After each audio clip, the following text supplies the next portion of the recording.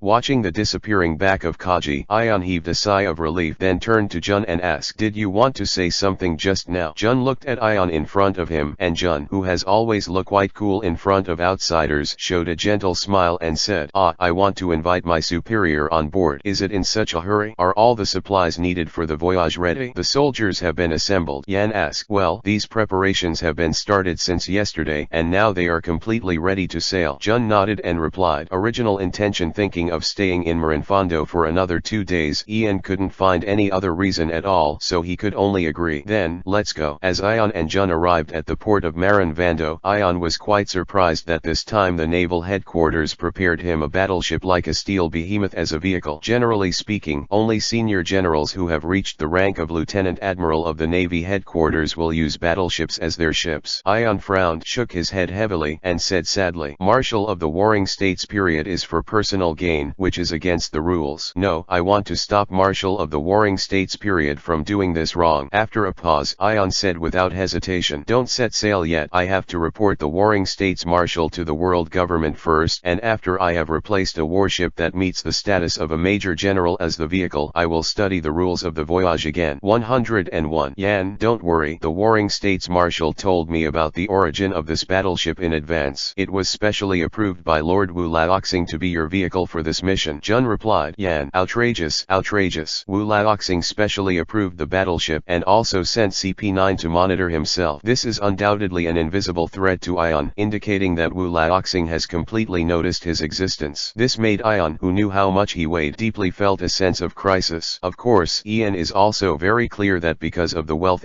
of the world government, this battleship is nominally the vehicle for this mission, but in fact it is basically impossible to take it back. In other words, I am probably the only rear admiral in the entire Navy who uses a battleship as his vehicle. Is it so difficult to keep a low profile? Ian sighed helplessly in his heart. It's obvious that I should only act like a second-generation Navy man with a good mouth on the side of the Navy, and it's also a fact that I'm weak. How did it develop like this? And as Jun led Ion to board the battleship, in addition to the many Navy soldiers waiting on the battleship at the moment, there was also Rob Lucci from the CP9 organization. Is this Sir Tefemer Ion? Wow, he's really young. The rumored youngest admiral in the Navy is right, but Sir Ion doesn't seem to be very good at fighting. Then who do you think this ship can beat the most? Of course it's Colonel Jun, the famous female swordsman. Could it be me? No, haven't you heard of that rumor? Chief Ian killed the pirate Doflamingo himself. While seeing the domineering and quietly expanding the scope, Ian also faintly heard the whispered discussions of some Navy soldiers. Cough cough. Ion coughed twice, and knew that as the commander of this battleship, he should have a speech when meeting his subordinates for the first time at this moment. So, I'm Tefemer Ion, the new captain of this ship. Of course, due to my health problems, Colonel Jun, who is the adjutant, is usually responsible for many affairs, so I can report to Colonel Jun for trivial matters and for major matters. Ion coughed twice before continuing. Cough. If there is a major event, please report it to Colonel Jun, and then ask for assistance from the Navy headquarters. In short, Ion's implication is to be a completely hands-off shopkeeper. This is the lesson Ian learned from when he served as the inspector in Bihai, and he found that even if he lived in the 521 naval base every day, he was still judged by the Navy headquarters as conscientious and dutiful, and finally finally calculated a lot of merits. So this time, Ion intends to be a mascot that doesn't care about anything. Anyway, Jun is so capable, so I just need to work harder on Jun. And the old man in the Warring States period sent Jun, who was comparable to Vice Admiral, to serve as his adjutant. He probably also had this idea so that he could work as little as possible to avoid loss of life. 194 194th chapter 1 + 1 = 2. And as Ion's voice fell, the entire warship was completely quiet, and one after another unbelievable eyes were cast towards Ian. In this regard, Ian didn't take it seriously, and he despised it. It is best for these naval forces to complain about their inaction, so as to avoid the need for them to be driven to sea by the old man of the Warring States period in the future. Immediately, Ion casually said something to Jun. Jun, I'll leave it to you next. Thank you for your hard work. Yes. Amid Jun's inexplicably excited voice, Ion went directly to the captain's room and then lay down in the most comfortable position. Soon, this ship docked at the port, as if the steel behemoth that had fallen into a deep sleep gradually woke up, made a roar of steel, and ran towards the sea. The destination this time is Dressrosa, which is located in the second half of the Great Route. To reach that location, even at the speed of a naval warship, it will take at least half a month. So, Ian muttered something. In the past 2 weeks, I have to think about whether to accept the invitation of Kaiwuhe. After all, whether or not Khorasan should accept the invitation from Shichibukai is almost a matter of accepting it. Depends on Ion, so it is not Khorasan who is troubled but Ion. In addition, Ion had to consider how to invite Khorasan as a representative of the world government. According to the principle of 1 + 1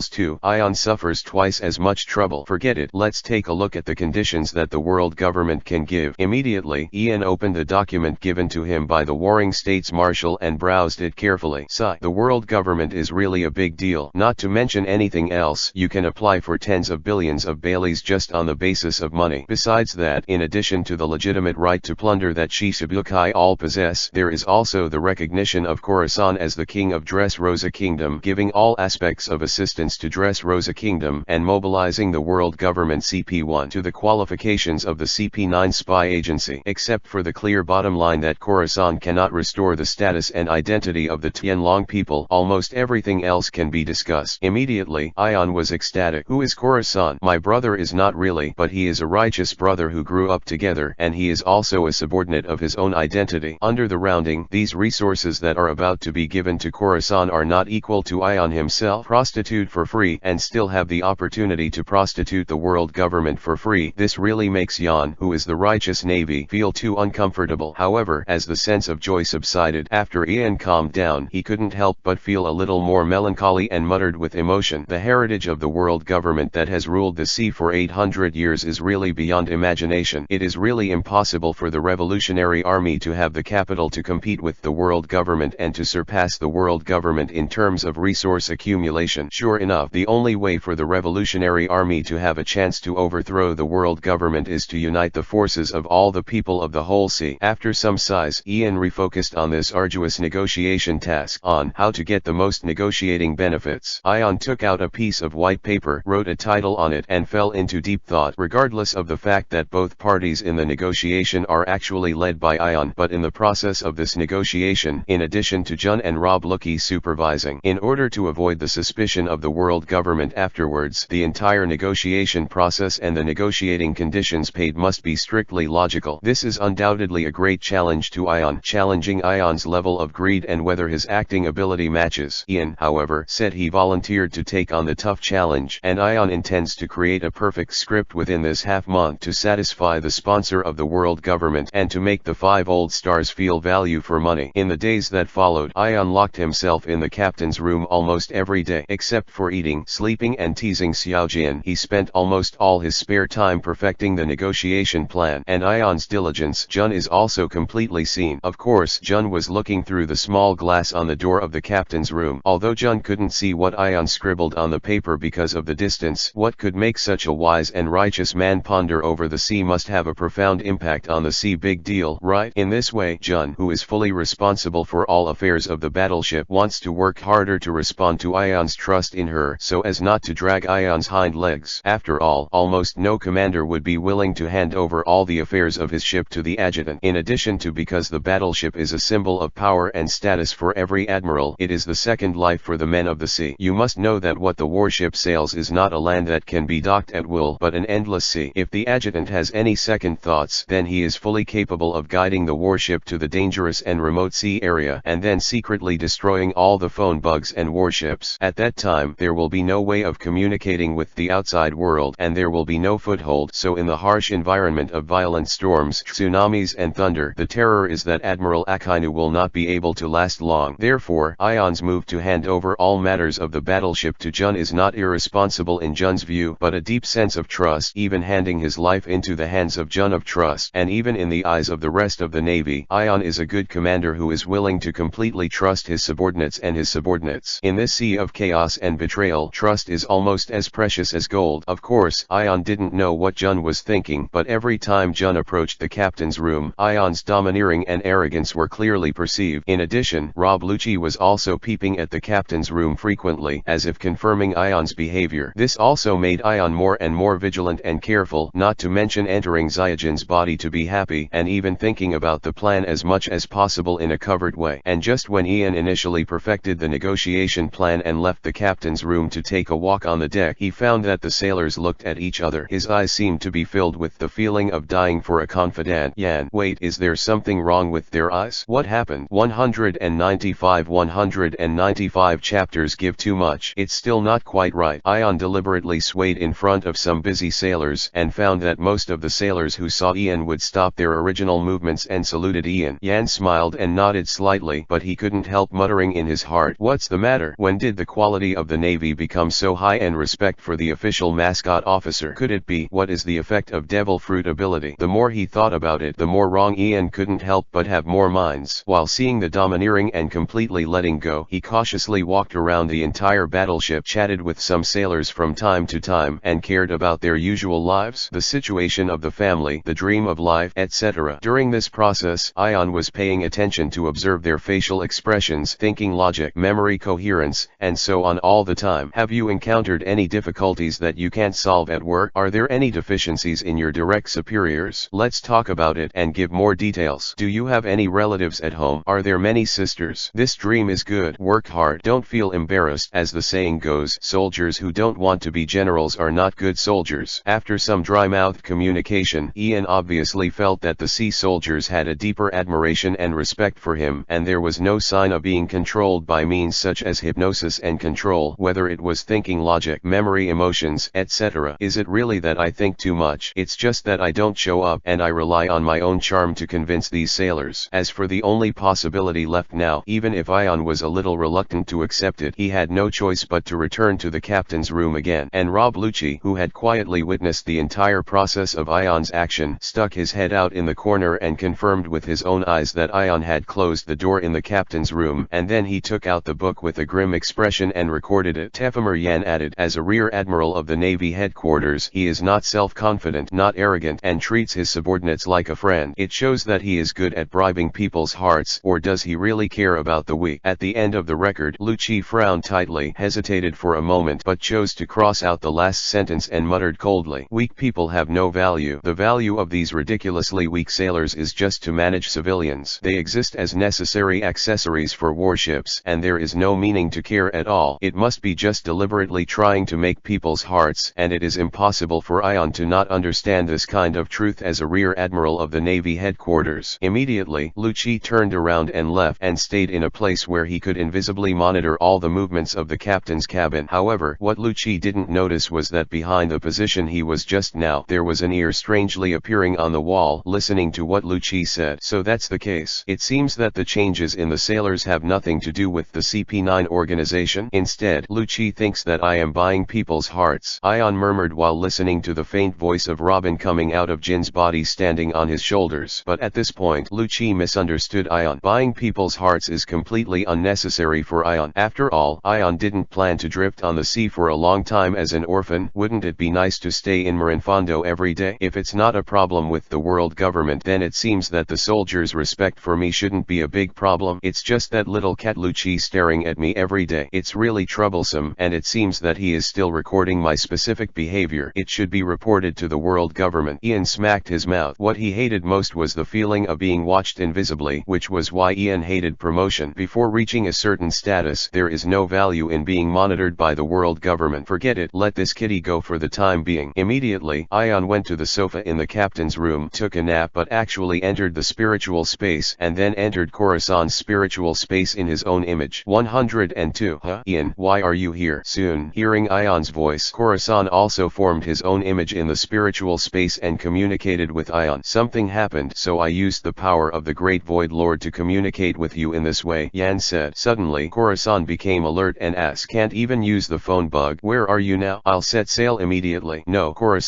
I didn't contact you through the phone bug because I was in danger but was monitored by the CP9 organization. I'm afraid there are wiretap phone bugs around, so I can only communicate with you like this, Ian explained. Ion, are you exposing already? Asked Khorasan. That's not the case, but the world government intends to recruit you from the Virtual Circle organization, so I was sent as a lobbyist, Yan said. Suddenly, Khorasan couldn't help laughing. Ahahaha, the 5 old stars are really wishful thinking. How could I betray the Virtual Circle organization and join the corrupt and sinful world government instead? What Khorasan never expected was that Ion spoke. No, Khorasan, my suggestion is that you can accept it. Suddenly, Khorasan couldn't help widening his eyes and said inexplicably, Yan, are you kidding? Why? Ian smacked his mouth, but he didn't mean to hide and said directly, no way, mainly because the world government has given too much. Khorasan, I, who will be in charge of negotiating terms with you at that time, and the two of us discuss it in advance, and we can completely slay the world government. After a pause, Ion continued, Dressrosa is poor, and so am I. In an instant, the corner of K. Lassen's mouth twitched slightly, but he didn't doubt Ion's intentions, but his tone couldn't help but express a bit of worry. It's just that betraying the Lord of the Void Circle, no, and the risk is too great. Wait, Khorasan, did you misunderstand something? Ion asked. Khorasan, the master of the Virtual Circle has never explicitly prohibited members of the Virtual Circle from joining any other forces, and I was originally a navy, strictly speaking, one of the forces under the world government. Ian spread his hands and explained.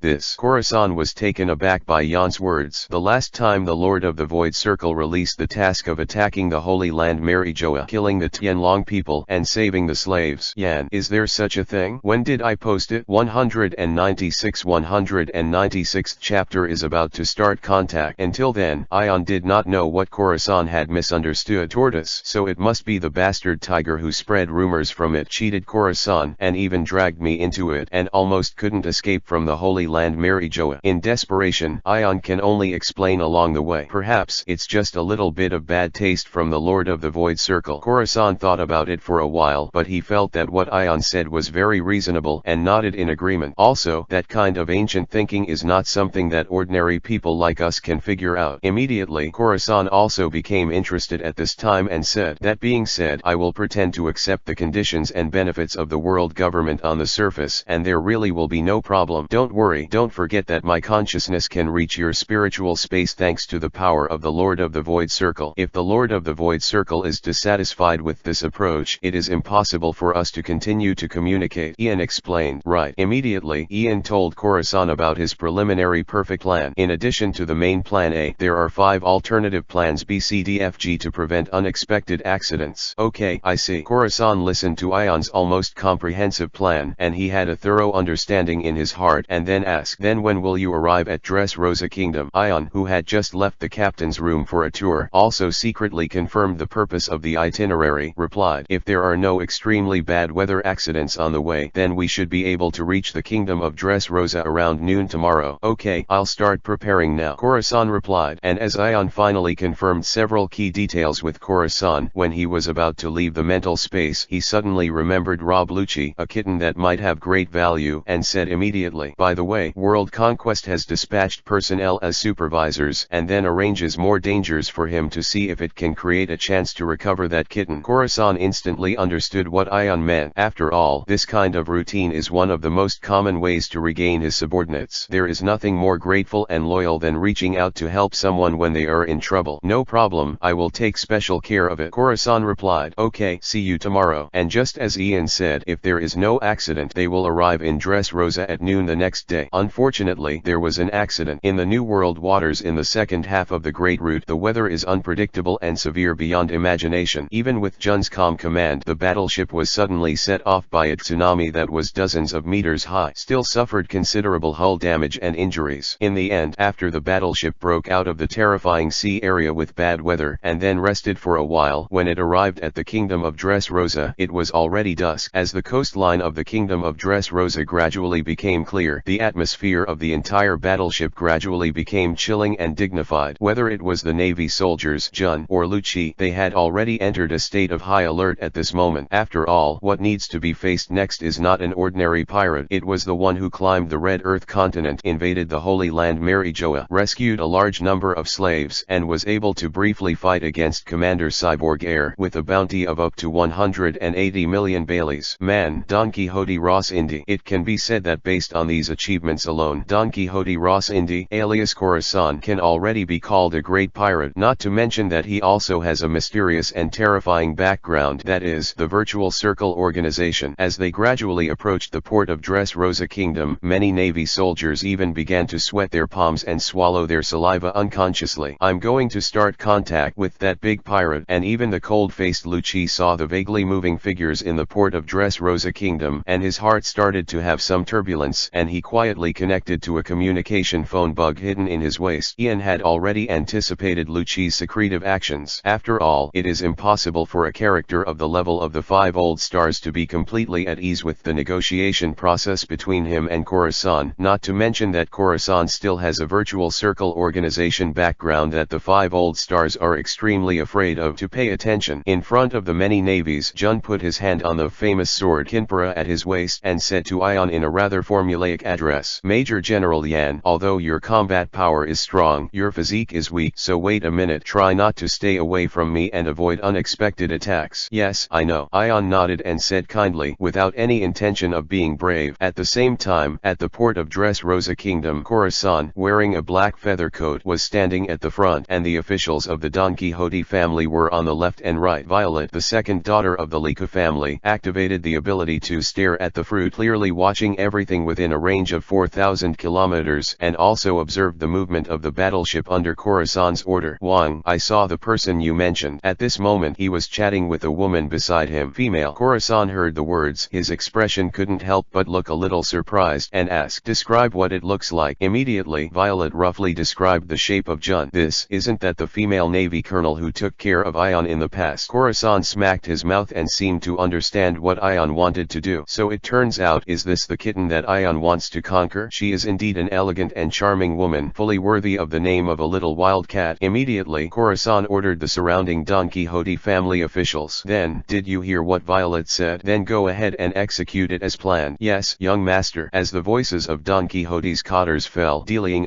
who was a fighting fish and a half-fish, jumped into the sea first and went straight to the direction of the battleship from under the sea at a high speed. "Navy, let you taste the power of the Don Quixote family." Deliang who did not know the inside story at all, was full of fighting intent in his eyes, and quickly reached the bottom of the battleship. Then, Derringer was like a real big fish underwater. He flexibly turned and stored energy in the water, and the horns above his head suddenly pierced towards the warship. 197th chapter of A Knife Flow / with a Key. Boom. The battleship that was slowly approaching the port of Dressrosa Kingdom suddenly trembled as if it had been hit hard by something. Report: the bottom of the ship is damaged and the closed door of the relevant area has been opened. In less than a few minutes, the elite naval soldiers reported the relevant damage and have already responded. "There's something underwater." Jun frowned and suddenly felt troubled. After all, the combat power configured on this warship does not have the ability to deal with underwater attacks. Generally speaking, it is difficult for a battleship like the Steel Behemoth to cause losses even for a normal Sea King, and it is only possible to overturn in the face of a super large Sea King. However, the strength of the unknown attack originating from the water easily broke through the bottom of the ship made of steel. Murloc. Soon, Jun guessed that the enemy is very strong. What can be? And this is also the most troublesome place for the Murlocs. When they are in the sea, the combat power of the Murlocs increases exponentially, and when most of the human powerhouses enter the sea, their strengths are inexistent. Boom boom boom. Before Jun could find a way to deal with it, successive roars continued to sound on the bottom of the sea. The hull of the ship was damaged one after another, and the sea began to pour in. "Major General Ion, what should we do? This should be the Don Quixote family who judged us as enemies and prevented us from approaching the port." At such a moment, when faced with a huge decision, Jun asked Ion, "If we turn back now, the Don Quixote family's attack should not continue to attack the battleship unrelentingly." Before Jun could finish speaking, Ion interrupted directly. "Speed up." Jun heard the words and reminded, "Major Admiral Ian, speeding up the advance is likely to lead to an intensification implication of the attack which will cause serious damage to the battleship in accumulation. Jun's implication was that after forcibly docking at the port of Dressrosa Kingdom, if the subsequent talks with the Don Quixote family broke down, this naval battleship might not be able to support their retreat at all. At that time, once they are besieged in the kingdom of Dressrosa, I am afraid it will be either death or the result of being captured. Facing the reminder from Jun and the monitoring by the 5 old stars, Ion said without the slightest hesitation, "We are the Navy. How can the justice we bear allow us to retreat? Not to mention that we are burdened with the task of the 5 old stars. At such an important juncture, we must never retreat. Go forward, target Dressrosa Kingdom." Ion's tone was extremely firm, like a rock on top of the constantly shaking battleship, stabilizing the morale of all the Navy soldiers. At this moment, although the 2 characters Buddha are on the cloak behind Ion, many naval officers and soldiers who are waiting on the deck can vaguely see the word Buddha in it, the word justice below. Even the 5 old stars, who are still in the power of the Holy Land Mary Joa, can't help but nod slightly when they hear Ion's words that seem to come from the bottom of his heart and are not afraid of life and death. Is this child the adopted son of the Warring States Marshal? It is really rare in the Navy to have such an awareness. Well, it's really not bad. Naturally, Yan couldn't hear the discussion and evaluation of the 5 old stars. Copyright 2022 Fanfiction, all rights reserved. 103. At this moment, Ian stood firmly at the forefront of the battleship, but his not sturdy figure was like a striker that pierced the wind and waves, guiding the direction of the battleship. "Don't worry about the attack from the bottom of the ship. Go ahead at full speed." In an instant, the steel behemoth that was still a little slow in action burst out. In an instant, the roar of steel suddenly increased, and it quickly headed towards the port of Dressrosa Kingdom. Boom boom boom. Between the continuous impact and vibration, the damage to the bottom of the battleship gradually increased, but the distance between the battleship and the port was also rapidly shortening, and even the Navy soldiers could clearly see the station on the port with the naked eye. The distance of the person's appearance. "No luck, Navy." At this moment, a high-pitched female-like voice suddenly sounded, and the stone mountain at the corner of the port of Dressrosa suddenly swayed. The former top cotter of the Quixote family, Spade Pica, took action. Those with the rock fruit ability can easily assimilate and manipulate a large number of rocks for various transformations and attacks. Immediately, a huge giant made of rocks formed, and a huge slab about the size of the battleship patted the battleship. "What is this? It's scary. Attack, attack. Don't let that palm get close, or the battleship may sink on the spot." In the face of this attack that was enough to destroy the battleship on the spot, many elite Marines almost subconsciously attacked the rocky palm. However, with the strength of ordinary naval soldiers, there is no way to destroy the rock palm, and can only watch it overwhelmingly cover the sky. At this moment, Jun couldn't hold back any longer, and jumped up Navy 6 moon step. Just as the distance between Jun and the rock palm was rapidly shortening, the famous sword gold coin spring was refined from the waist, and a dazzling flying slash was released and went straight to the rock palm. One knife style slash. Boom. The two collided, roaring. Countless rubble flew around, almost as densely as raindrops, covering the entire area. However, just when the morale of the sailors on the warship rose, a huge body slammed towards Jun like a cannonball. Dong dong. 100-ton base. Boom. Under the huge impact force of the ton-crushing fruit man Maha base up to 100 tons, Jun's body is particularly petite, as if a rabbit was hit by a meteorite in the air. In an instant, in Ion's stunned eyes, Jun was knocked into the air, and like a cannonball, it crossed an arc and fell towards the kingdom of Dressrosa. Yan, is Khorasan crazy? Why are you attacking Jun like this? Didn't he know Jun when he was on Swallow Island? Right. Immediately, Ion's expression twitched slightly, and he stared blankly at Khorasan, who stood at the highest point in the port and looked majestic. And Khorasan looked at Yan's fake reaction and admired his younger brother's acting skills. He also blinked vaguely in response. What does it mean? Noticing Khorasan's obscure expression, Ion's thoughts became messy for a while, trying to recall whether the scene was designed in his plan. 198th chapter 6 Types of Profound Meaning 6 King Guns. Next, what is even more exaggerated is that the huge rock giant like a mountain did not attack the warship and turned to shoot at Jun, which had just landed. Fortunately, Jun's physique is quite good, and just under the impact of Mahabase, he also used famous sword golden Chen's barium value to rub the instant spring and condle. After this caused Jun to smash heavily to the ground, he quickly regained control of his body, and a pair of slender legs suddenly jumped, narrowly avoiding the exaggerated rock slap. In addition, the ton of fruit ability man Mahabase also turned around and activated the fruit ability again to rapidly increase his body weight, causing him to smash towards Jun like a humanoid meteor. This series of unstoppable attacks can be said to have forced Jun into a mess, and Ion was completely messed up. Even if I occasionally laugh at Khorasan for being a single dog, it won't take revenge on me like this, right? And even if you want to take revenge on me, why do you have to chase after Jun if something is coming at me? However, due to the delay of Jun, the warship successfully docked in the port during this period. What makes Ian helpless is that Jun will be responsible for the next task of commanding the naval officers and soldiers, and Ian does not need to care about it at all. But now Ian can only personally command the naval officers and soldiers to land and arrange the line of defense. Plop G. At this moment, a clear sound of water and a strange sound full of energy sounded at the same time. Corner bump, low back pain type, sudden dry eyes. Almost in the blink of an eye, Dellinger and Rauji appeared in front of and behind Rob Ludge at the same time and launched a powerful attack on Rob Lucky. At this age, Rob Ludge, who has not yet learned to see the domineering and domineering, has no time to dodge. Facing the attack that detonated the air with only the aftermath, he could only subconsciously defend. 6 types of Navy Iron Nugget. Boom. The sound of Derringer and Rauji slamming on Rob Lucci sounded, and Ian seemed to hear the sound of bones shattering. Obviously, now Rob Ludge, the little kitten, has suffered injuries that his age should not bear. Rob Ludge's proud defense in the past Navy 6 type Iron Nugget was defeated almost instantly, and a big mouthful of blood spurted out of his mouth. Bang. As Rauji withdrew his fist and Dellinger withdrew his horn, Rob Ludge's legs went soft and he fell directly to the ground. He. Khorasan's laughter sounded at the port, and he said disdainfully, "Yan, did you only bring such 2 weak subordinates?" Weak. This sentence completely stimulated Lucci's nerves. The next moment, Lucci's figure began to swell. The black suit that originally fit was completely taut. The exposed skin showed feline patterns. His hands also turned into the shape of claws, and a tail came from Lucci's reach out behind. Animal, cat, fruit, panther form. As Lucci stood up slowly, wiped the blood from the corner of his mouth, the whole person had completely turned into a leopard standing upright. "You pirates!" With the sound of Lucci's voice, the fruit's ability was completely liberated at this moment, and Lucci, whose strength, speed, endurance, etc. had all been greatly improved, disappeared instantly in place, looking for death. In the next instant, Lucci's voice sounded from behind Rauji, and his claws, which were as big as Rauji's head, slammed down towards the back of his head, right in Lucci's claw. When the child was about to fall on Rauji's forehead, Lucci only felt his eyes blurred. Rauji's body changes had been close to the inside of Lucci's arm, and Rauji's slightly contemptuous eyes contrasted with Lucci. Back pain style, the pain of the undead warrior. Lucci's pupils shrank, and when it was difficult to see Rauji's movements, Lucci only felt that his joints were suddenly attacked by countless attacks at the same time. How fast! Lucci has always been particularly proud of his speed, especially after showing the leopard form. There is almost no opponent in the CP9 organization in terms of speed. However, compared to the speed of Rauji's shot at this moment, Lucci couldn't even tell the trajectory of his shot, let alone resisting.